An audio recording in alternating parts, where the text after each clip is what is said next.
এইটো মই আপোনালোকৰ জৰিয়তে বা ছ'চিয়েল মিডিয়াৰ জৰিয়তে শুনিছোঁ। মই কথা পাতিছিলোঁ সিদ্ধাৰ্থ বৰুৱাৰ লগত।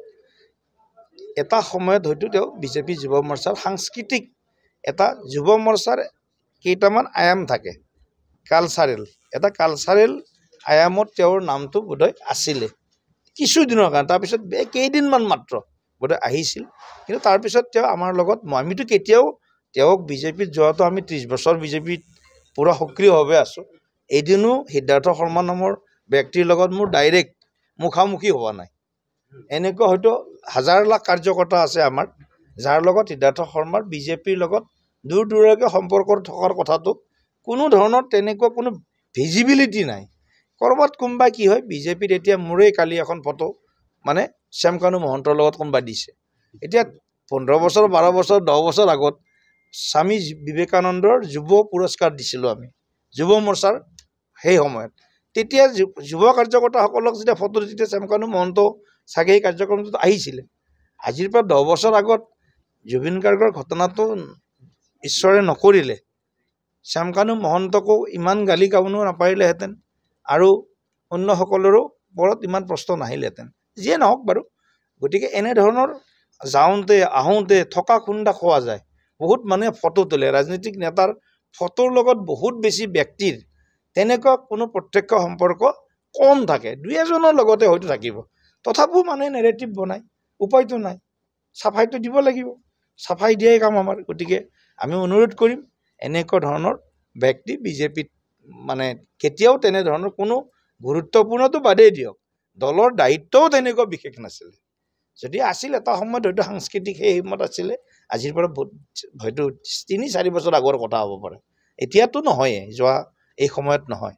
আৰু সেই সময়ততো সিদ্ধাৰ্থ শৰ্মা বুলি ক'লেতো চবেইতো সিদ্ধাৰ্থ শৰ্মাৰ লগতে যোগাযোগ কৰিছিল। জুবিন গাৰ্গক মাতিব লগা হ'লে কিবা অনুষ্ঠানত তেখেতক মানে যোগাযোগ কৰিব লগা হ'লে সিদ্ধাৰ্থ শৰ্মাৰ নামেই ল'ব লগা হৈছিলে, কাৰণ জুবিন গাৰ্গৰ ওচৰ চাপাটো ইমান সহজ নহয়, কাৰণ মানুহে নিমন্ত্ৰণ। গতিকে তেনেধৰণৰ কথাবিলাক আছে। গতিকে আমি ইয়াক লৈ এটা কথাই কৈছোঁ, জুবিন গাৰ্গে ন্যায় পাবই লাগিব। ডক্টৰ হিমন্ত বিশ্ব শৰ্মা ডাঙৰীয়া, আমি ভাগ্যক্ৰমে এনেকুৱা মুখ্যমন্ত্ৰী পাইছোঁ যিজনে হৃদয়ৰ পৰা বিচাৰিছে জুবিন গাৰ্গৰ মৃত্যু ক্ষীপ্ৰ তদন্ত হওক, তাৰ কাৰণে SIT, তাৰ কাৰণে লুকআউট নটিচ, তাৰ কাৰণে একাউণ্ট চিজ কৰালৈকে। আজি মানুহে আজি কিমান দিন বাহিৰত থাকিব? আজি অসমৰ যিসকল মানুহ বাহিৰত আছে, সিদ্ধাৰ্থ শৰ্মা কিমান দিন বাহিৰত থাকিব? শ্যামকানু মহন্ত কিমান দিন বাহিৰত থাকিব? 6 মাহ থাকিব পাৰে। ছিংগাপুৰত টুৰিষ্ট ভিছা 6 মাহ পায়। 6 মাহ পাবলৈ 6 মাহ তেওঁ খাব লাগিব নহয়, থাকিব লাগিব নহয়। কোনে খুৱাব তেওঁক? কেনেকৈ কোনে থাকিব? ইমান সম্ভৱেই নহয়। গতিকে যিমান সোনকালে পৰা যায় ধৰি অনাৰ, চোঁচৰাই অনাৰ প্ৰয়াস মুখ্যমন্ত্ৰী হিমন্ত বিশ্ব শৰ্মা ডাঙৰীয়াই কৰিব। সিদ্ধাৰ্থ শৰ্মাকো চোঁচৰাই লৈ অহা হ'ব।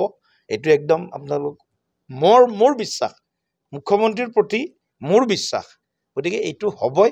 কিন্তু এই বিষয় লৈ মই এটাই আহ্বান জনাম, যাতে অত্যন্ত অধিক আৱেগ বিহ্বল হৈ যাতে আইন শৃংখলা পৰিস্থিতিৰ পৰা আৰম্ভ কৰি অন্য দিশত, কাৰণ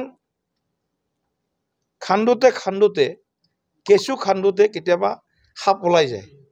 মোৰ জুবিন গাৰ্গৰ প্ৰতিয়েই মানে শ্ৰদ্ধা সহকাৰে যে এইজন মানুহৰ প্ৰতি যাতে, কাৰণ এনেকৈ খান্দি থাকোঁতে ক'ৰবাত নহয় ক'ৰবাত কিবা নহয় কিবা বিভিন্নজনৰ কথাত ক'ৰবাত নহয় ক'ৰবাত কিবা কথা ওলাই যোৱাৰ সম্ভাৱনা আছে। গতিকে সেইবিলাক যিবিলাক কথাই আমাক আৰু দুখ দিব, এনেকুৱা আৰু দিশ দিয়া বিষয় নালাগে।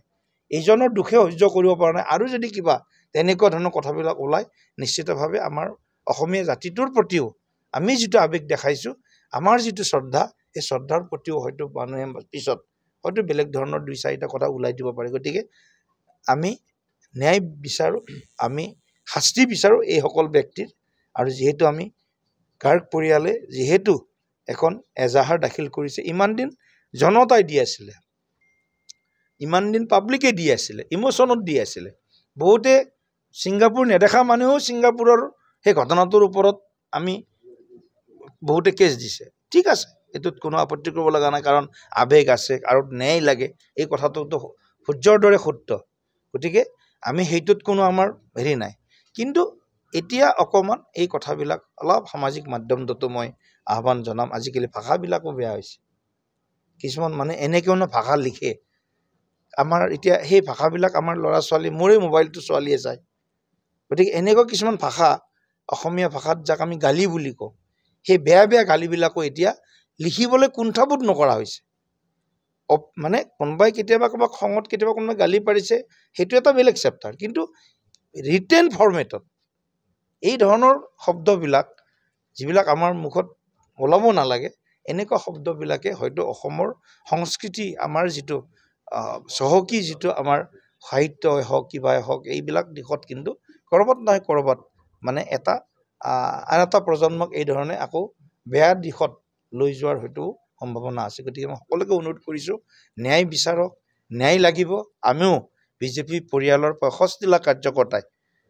পুৰা ন্যায় বিচাৰিছোঁ আৰু মুখ্যমন্ত্ৰী ডাঙৰীৰ ওপৰত দৃঢ় বিশ্বাস আমি ব্যক্ত কৰিছোঁ যে তেখেতে এই দোষীসকলক নিশ্চয় উপযুক্ত শাস্তি দিব কিন্তু আইনৰ কিছুমান মানে বিধি বিধানৰ যিবিলাক প্ৰশ্ন আছে সেই প্ৰশ্নবিলাকো আমি কেৱল আৱেগিকভাৱে কৰিব নোৱাৰোঁ জুবিন গাৰ্গ 52 বছৰীয়া এজন প্ৰাপ্তবয়স্ক ব্যক্তি আছিল গতিকে গোটেই কথাবিলাক সেই ধৰণে খুব আইনত যাতে ক'তো সুৰুঙা ৰৈ নাযায় সেই গোটেই কথাবিলাক খুব মানে থৰো গোটেইবিলাক যাব লাগিব আৰু যিবিলাক আমাৰ বিশিষ্ট যিবিলাক আমাৰ অধিবক্তা আছে আইনজীৱী আছে তেওঁলোকৰ লগতো গোটেই কথাবিলাক আলোচনা হৈছে মই মৃণাল তালুকদাৰ ডাঙৰীয়াৰ শ্ব' এটা চাইছিলোঁ গতিকে মৃণাল শ্ব'টোত চাইছিলোঁ এটা অভিমন্যু বৰা কি নাম অংশুমান বৰাৰ সুন্দৰ এটা মই তেখেতৰ বক্তব্যবিলাকো চাইছিলোঁ যে আইনে কি কৈ আছে আইনে কিমান দূৰলৈকে মানে আইনৰ হাতৰাটো কি ধৰণে হ'ব পাৰে গোটেই কথাবিলাক ধুনীয়াকৈ তেখেতে ব্যক্ত কৰিছে গতিকে আমি এইটোৱে আশা কৰিম এইসকল যিসকলে জুবিন গাৰ্গৰ প্ৰতি অৱহেলা কৰিলে জুবিন গাৰ্গক যি ধৰণে কেয়াৰ ল'ব লাগিছিল কেয়াৰ নল'লে এই গোটেই কথাবিলাকৰ তদন্ত আৰু ইয়াৰ লগত যিসকল দোষী বা অভিযুক্ত এতিয়া দোষী বুলিয়ে কৈছোঁ বা অভিযুক্ত বুলিয়ে কৈছোঁ সেইসকলক উচিত আৰু কঠোৰ শাস্তি সোনকালে প্ৰদান কৰাৰ ব্যৱস্থা কৰিব